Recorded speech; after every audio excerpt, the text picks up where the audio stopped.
This is one of a series of short videos on Drumbridges roundabout. This covers the right turn from Chudleigh to Liverton, which is the third exit.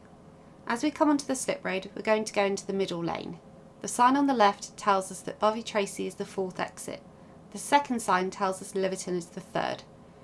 Bovey Tracey is written on the floor for the middle lane, therefore we must also use this lane for Liverton. There are no road markings about Liverton because it's a secondary exit. Looking ahead, we can see a yellow box. It's important to make sure that we can get across that when the light changes to green. We must not stop on the yellow box. The lane to our left is going to exit for Newton Abbot. As we move off, we need to make sure we check the left-hand side, particularly for bikes, to make sure that no one is going to continue on the roundabout from that left-hand lane. It's quite common to get stopped at the traffic lights as you go round the roundabout, so make sure you keep paying attention to each set of traffic lights. We're just about to move off, so we're going to check that the exit's clear. There's enough space for us. So we're passing the first exit. As I say, we need that mirror check at this point.